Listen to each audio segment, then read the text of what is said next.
আসসালামু আলাইকুম রহমতুল্লাহ বরকাতুহ। সম্মানিত মুসল্লিয়ান ইকরাম, ফেসবুক বন্ধুরা, আসলে একটি কথা না বললেই নয়, অনেক কথাই মনে পড়ে যায়, কিন্তু বলার সুযোগ হয় না ব্যস্ততার কারণে। আসলে আমাদের জীবনটাই ব্যস্ততা। কিসের ব্যস্ততা আসলে নিজেও জানি না, আসলে কেউ জানে না। ওই তো একমাত্র পেটের জন্যই ব্যস্ততা, আর কিচ্ছু না। যাদের কাজ নেই তারা খুবই ব্যস্ত, আর যাদের কাজ আছে তারা হালকা ব্যস্ত থাকে আর কি। তো আমাদের জীবনে আসলে যে কথাটা না বললেই না, আল্লাহ রাব্বুল আলামিন নারী পুরুষ সৃষ্টি করেছেন নারীদেরকে নারীর পোশাক পরার জন্য, এবং নারীদের পোশাক পরিধান করার জন্যই সৃষ্টি করা হয়েছে। কিন্তু সেই নারীগুলো যদি পুরুষের পোশাক ধারণ করে, যেমন পুরুষের শার্ট প্যান্ট এগুলো পরা, তার মানে কি হারাম। আল্লাহ রাব্বুল আলামিন এদেরকে কঠিন শাস্তি দেবেন। আর নারীকে তো সৃষ্টি করা হয়েছে লোভনীয় করে, তাদেরকে লোভনীয় করে সৃষ্টি করার কারণে শয়তান তাদের সাথে যুক্ত। কারণ একমাত্র নারী যত কথাই বলে, যদি তিনজন নারী একসাথে থাকে, সেখানে শয়তান তাদের মাঝখানে বসে তাদেরকে পরিচালনা করে। সুতরাং নারীর মধ্যে সকল কিছুই শয়তানের বিদ্যমান থাকে।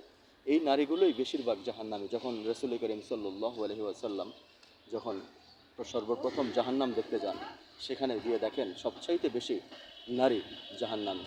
কারণ এই নারী আল্লাহ রাব্বুল আলামিন সৃষ্টি করেছেন তাদেরকে মহব্বত দিয়ে, আল্লাহ রাব্বুল আলামিন সৃষ্টি করেছেন তাদেরকে মায়া দিয়ে। অথচ নারী জান্নাতে থাকার কথা, অথচ সেই নারী মা হাওয়া বেশি দিন জান্নাতে থাকতে পারেননি। তার মানে আমরা জান্নাত থেকে এই দুনিয়াতে আসলাম পরীক্ষার জন্য। আল্লাহ রাব্বুল আলামিন বাবা আদম সেই পরীক্ষা উত্তীর্ণ হননি বিদেয় মা হাওয়ার কারণেই ওই জান্নাত থেকে বের হয়ে আসছে দুনিয়াতে। তার মানে আমাদেরকে জান্নাত থেকে আমরা সৃষ্টি, আমাদেরকে একটা মাথায় রাখতে হবে, এই ইনসান মানুষ জান্নাত থেকে সৃষ্টি, আমরা জান্নাতে যেতে হবে। সুতরাং এই জান্নাতে যাওয়ার জন্য নারীরা কখনো পুরুষের বেশ ধরা মানে হারাম। এরা এরা সবসময় অন্য কাটিং পাটিং, চুল কাটিং, এই কালার মালার বিভিন্ন ইত্যাদি ইত্যাদি করে থাকে।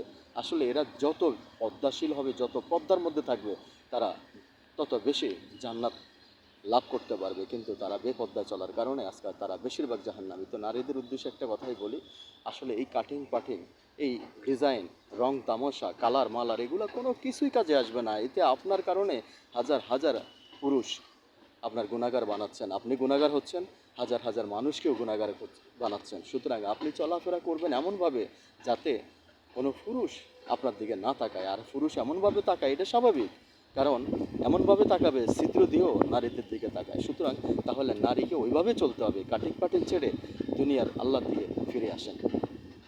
আরেকটা বিষয় হলো, আজকে আমরা পুরুষরা নারীর পোশাক ধরে নারীর